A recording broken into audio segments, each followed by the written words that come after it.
Hey, what is up, everybody? It's your boy Nerdicane. Sorry, I gotta apologize to everybody. Sorry I haven't been keeping up with the videos recently. I had a really weird incident happening at the house last weekend. But anyway, if you're watching this, hit a like, hit a subscribe, give me a share. If you have any friends who like comic book reviews, and maybe they'll like the way I do it.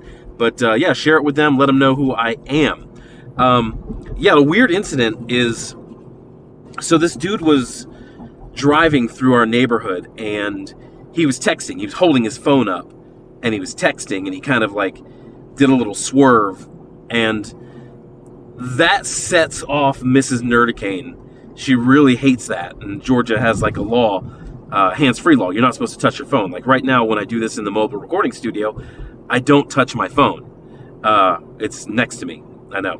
But so that happened, and she, I stopped with Nerdicane Jr. to pet a dog, and she's gone. She's walking down the lane, because apparently this dude was he was working in the neighborhood, and he stopped in the neighborhood, and my wife went to go tell him to knock that off and, basically get on his case.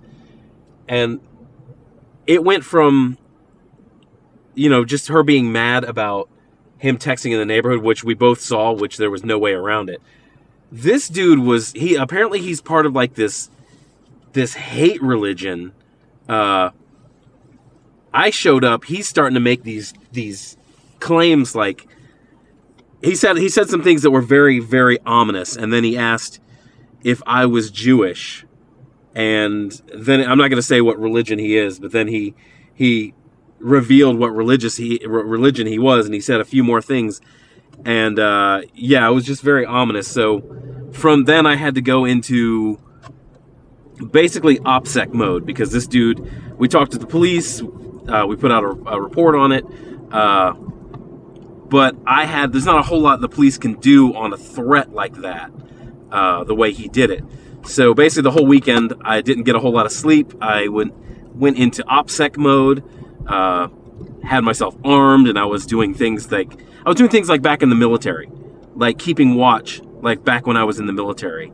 So it was a weird weekend, but everything's cool now, sort of. I mean, I'm still armed and ready, but looking into the guy, he's just kind of a jagoff, just a bluster type of young, angry guy. But anyway, get into this. I got my copy of Jawbreakers, finally, and I did a video a few months back, and it got a little bit of traction. I called Jawbreakers the perfect fish trap, and I was very right. I could see what this book was shaping up to be, and it really is, because all these professionals out there, all of these anti-fan professionals, anti-quality professionals out there, were saying this book was going to suck. They're saying it wasn't going to come out. We're saying it was going to be political. They're calling diversity in comics every name under the sun.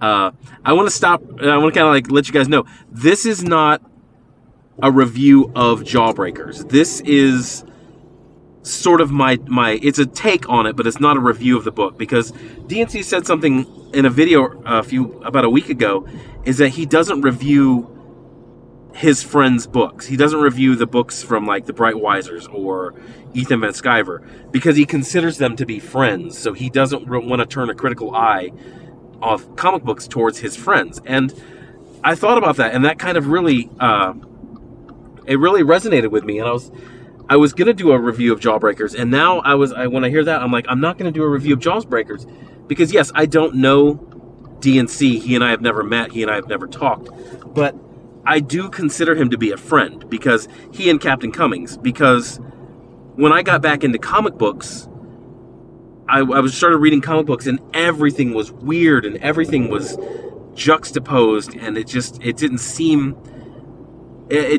have that same feel that it did back when I really loved comics. So I thought it was me.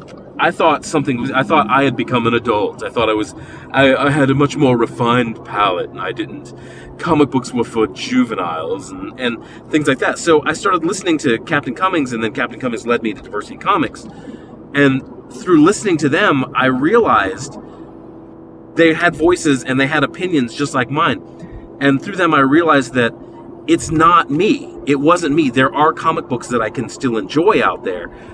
It's the industry that had become stupid, that had dumbed itself down, and they weren't really trying. I mean, you're dealing with the industry right now. The major professional industry of comic books right now is either people unqualified or people riding reputations that they earned decades ago, and that's what a lot of Marvel and DC are right now, especially Marvel. Unqualified people and people who haven't put out good work in over a decade. But that's who got me into it, and that's why I'm not going to review this comic book. I am going to say it was very good. I enjoyed it because I enjoy reading a book that it's just action. It's just a good flowing story. Now, it's not edited, so as DNC said, his transitions were very abrupt. His transitions were very hard. It wasn't really edited by a professional. But then again, neither are Marvel comic books right now, which is why you get like these walls of text, these walls of dialogue. But an editor would have said to DNC, say, hey, you need to put a transition panel here to let the reader know that they're in a different scene, that it's a different situation. And it's a tiny little knock, and I'll say this right off the bat. This is an indie comic. This is the most loved and polished indie comic that I have ever read. And it's very true, there are a lot of DC books and a lot of Marvel books on the shelves right now that do not have the level of care and love that went into this book. And that's part of the reason why the book came out late, because DNC he couldn't stop touching it, like George Lucas. George Lucas just could not stop messing with Star Wars. So finally he finally cuffed himself and then just put it out, which was good. But it's a fun story. It's a really good, well-moving story. Good action, good dialogue. You could tell that a lot of love went into this, and it's a lot better than a lot of things that went out there. So yeah, I was right. It's a perfect fish trap.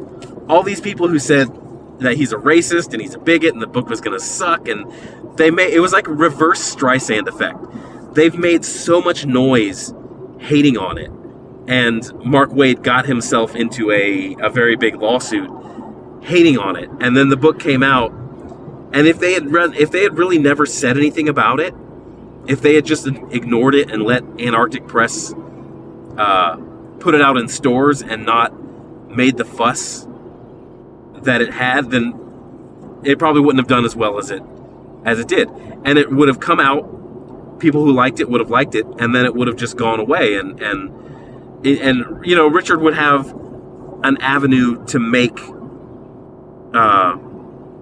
Jawbreaker the next books coming out through Antarctic Press, and it wouldn't have the noise. It wouldn't come out and be so noisy.